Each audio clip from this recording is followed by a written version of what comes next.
Hey, Viking fans, this is Keith Millard, and you are listening to the One Bar and Lupicus Show. Go Vikes! All right, welcome back to the One Bar and Lupicus Show. Lupicus back here again. Minnesota Vikings continue to make surprising selections on day 3 of the 2020 NFL Draft. This time grabbing Iowa wide receiver Ihmir Smith-Marsette. I'm not going to pretend like I know a lot about Ihmir Smith-Marsette, but I did a little research about this guy.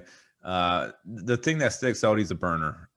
Great wheels. He's 6'1", 180 pounds. So he's kind of a skinnier dude, skinny legs, 30 3/4 long arms, 9 3/4 inch hands. So sounds like he's a guy you can get creative with. He's kind of a gadget play guy. Maybe dump off on some screens, some end around kind of plays, and let him use his speed to elude defenders and get down the field.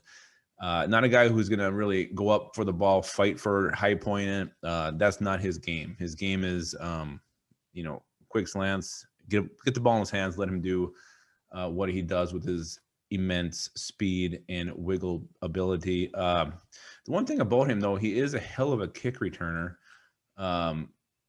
He averaged 28.7 yards kick return average in his career at Iowa, 2 touchdowns. So you get him in there, the running back we took earlier. You got 2 good options now at the return position. So I think there is some value here with this pick in that. But really, I mean, overall, this does seem, again, like another reach for the Vikings. He's got 53 career. No, he doesn't. He's got 110 career receptions, 1,615 yards, 14 touchdowns in his career at Iowa. He wasn't the guy there. You look at how he's going to come in and he's going to fit on the Vikings receiving depth chart. You got Jefferson, you got Thielen, and BB's probably safe at this point. There's really no one to challenge him. BC Johnson's probably safe. So is he the 5th receiver? Does he come in?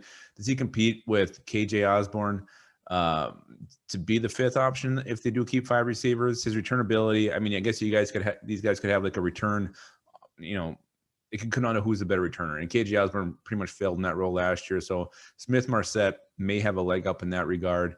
We'll see what he can do. Hopefully the Vikings do get creative with him, use him in his gadget role that he supposedly can thrive in. So again, not really a big target. You look at who was still on the board. Simi Fioco was a guy like from Stanford. He's got great size, gives the Vikings receiving corps something they don't have, but they decided to go a different route. So it seems like the Vikings are being very specific with the guys they are picking here on day 3. They're looking for certain traits. It seems like these guys are all high character guys. Are they the best athletes out there? Maybe not, but I feel like the Vikings are getting very specific right now on what they're looking for. So we'll see. Smith-Marsette can come and compete. I think he's got a fair chance to make the final roster. When you're really looking at your main competition being KJ Osborne, that's not overly daunting for this young guy to come in and make the team. So, we'll hope for the best here with this one. Again, feels a little early to me. A lot of rankings had him round 6, round 7. We took him early in round 5. So we'll see what the Vikings do here coming up next. But again, another, I'm going to say just, a disappointing pick. What's been a disappointing day 3. But we'll be back. We'll break down the next couple of picks for the Vikings. Until again, guys, keep your skull in your hole.